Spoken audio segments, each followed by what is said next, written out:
What's going on, Mr. Cooper? Hello. Yeah, that's one of my friends just called in. He's got an Apache over his house with camera pods and infrared taking film. We're going to play that on our TV show. This is just wonderful. We get followed around by unmarked police cars, openly taking 35-millimeter photographs of us. That's just wonderful, isn't it?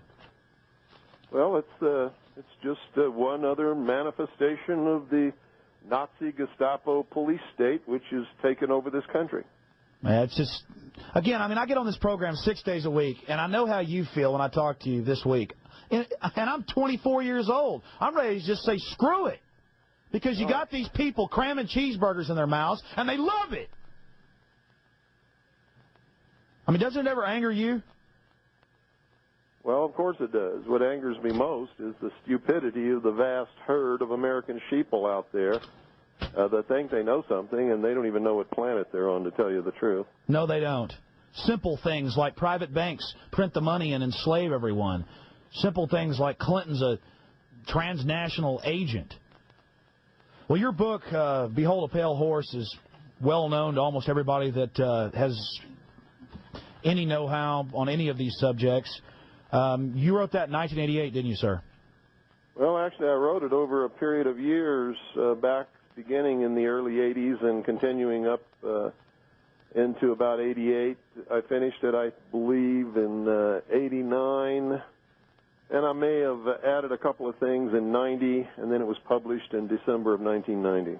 December of 1990. Mm-hmm. How many copies are out? Quite a few? I have no idea. It's been the #1 underground bestseller of all time with no advertising whatsoever, and people sell it on the street corners in New York City.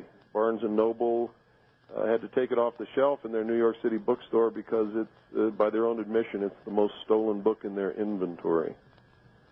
The most stolen book in their inventory? Yes. Well, I know people have got tons of them around here. Why don't you tell people, sir, just basically an overview of what Behold a Pale Horse tells the public? And now it's even more incredible that so much of what you've written has come true in the last 8 years. Yeah, every prediction that I ever made has come true, except for one. And that was only because I had not realized that they had gone as far as they have. And that prediction that I was wrong about was that Manuel Noriega could not be tried in American court and sentenced to an American prison, as he was the head of a sovereign nation and thus had diplomatic immunity, just like anyone he would send to our country to represent his country. And, of course, that certainly proved that no one in the world is safe now from the encroaching New World Order. And they can go after anybody they want to, including the President of the United States if they want to. And Americans don't understand that. They think we can go after somebody that's the head of a foreign country, but we're still safe. We're not safe. Nobody's safe anymore. That's because the global mafia runs things, and our president's just a little drill bit that they, a little front man, a little pitch man. Hello, sir? I'm sorry. Go ahead. My wife. I understand.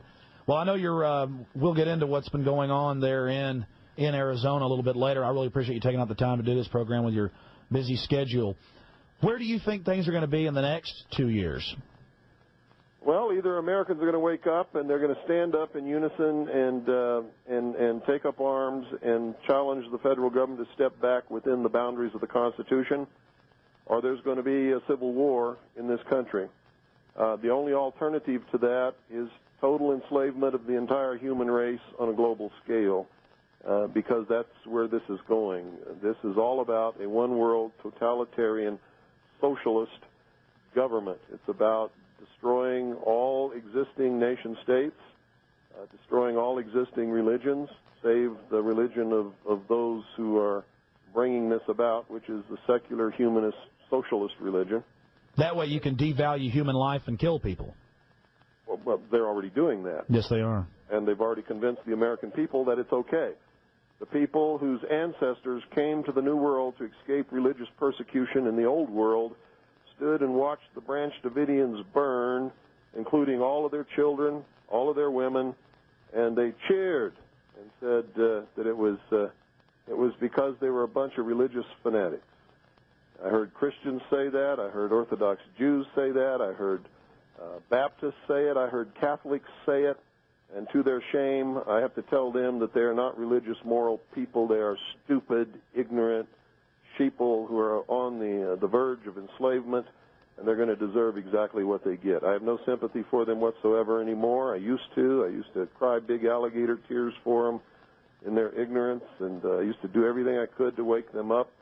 I've drawn my line in the sand, and I'm going to do what's right by God, and I don't give a damn who cares or who likes it or who doesn't, even if it means I have to die on my doorstep. Well, now we're getting to what's been happening.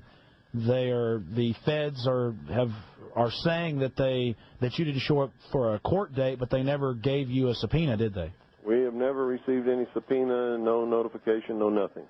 No nothing, and now the newspapers are reporting that militiaman, they don't say best-selling author, military veteran, no criminal record, William Cooper, they just say Arizona militiaman, tax fraud and bank fraud is refusing to come into the loving arms of Janet Reno.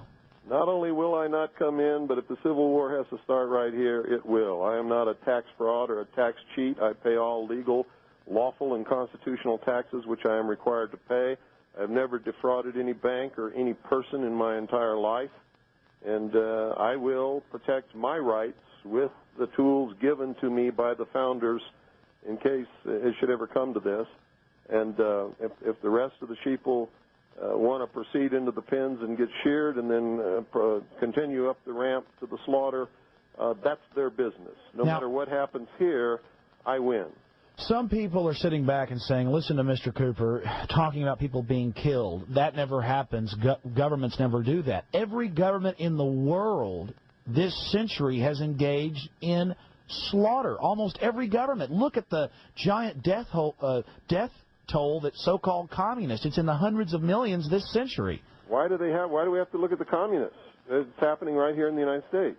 Has been for quite some time.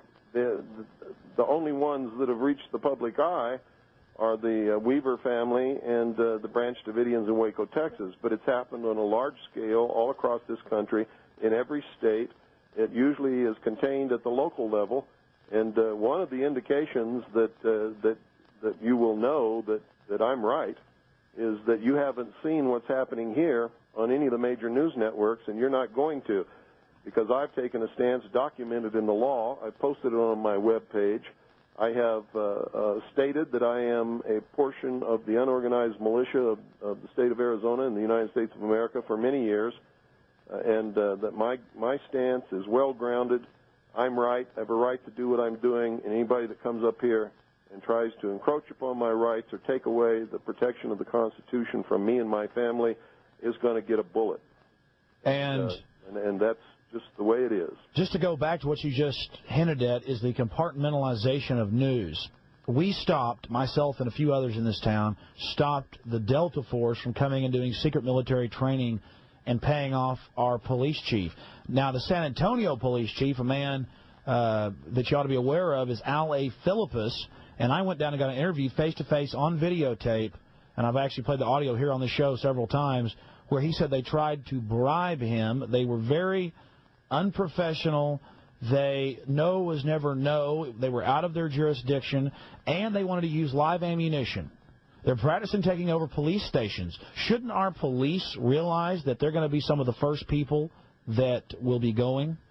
Well, they might if they weren't stupid sheeple like the rest of the herd. But the truth is, the policemen came